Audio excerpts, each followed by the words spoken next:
এই যে আমার নরম বাচ্চা আদর খাওয়ার জন্য কেমন মায়ের কাছে বসে আছে, শুয়ে আছে আর কি। আমি বসে থাকতে হয় আমাকে, আমি সরে গেলে উঠে যাবে, যেখানেই যাব সেখানেই যাবে। এমনকি বাথরুমে গেলেও বাথরুমের দরজার সামনে আমার জন্য ওয়েট করে। ভাবা যায় এতটাই আমাকে মানে ভালোবাসে, আমাকে ছাড়া থাকতেই পারে না। আর এই যে এখন শরীর খারাপ, আমাকে একটু বেশি খেয়াল রাখতে হয়, নাহলে কান্নাকাটি করছে। একটু সর্দি লেগেছে টনসিল থেকে, এবার সর্দিটাই একটু মাঝে মাঝে হাঁচি করছে। এই যে আদর খাবে, শুধু আদর খাওয়া, পেটে ছুটছুরি খাওয়া, পেটে ছুটছুরি খাবে।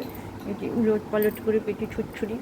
আর এখানে তো আদর করলে একদম, এখানে লোমটা কম, এটা আদর করলে একদম চুপচাপ, এই যে কেমন শুয়ে আছে, আর উঠবেই না। চোখই খুলবে না, এখন চোখই খুলবে না। ওই যে আদর খাওয়া, পেটে চুলকো দিতে হবে, শুধু পেটে চুলকো করে দিতে হবে, এখানে চুলকো করে দিতে হবে, এখানে চুলকো করে দিতে হবে, সব জায়গায় শুধু আদর আর আদর, আদর আর আদর, এত আদর। এই যে হ্যাঁ, এই যে করে দিচ্ছি তো, চুলকে দিচ্ছি তো, এই ছুটছুরি দিয়ে দিচ্ছি তো, তোমার সব জায়গায় ছুটছুরি দিচ্ছি। তুমি তুমি ঘুমো করো।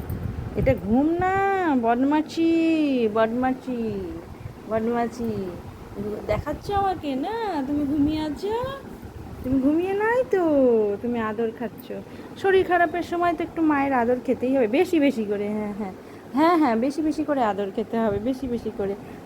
যেখানে ছুটছুরি বেশি লাগে, সেখানে করে বেশি করে আদর খেতে হবে। করে দিচ্ছি তো বাবা, তোমাকে আদর করে দিচ্ছি, আমার পকু তো না, যে করে দিচ্ছি তো, আদর করে দিচ্ছি তো।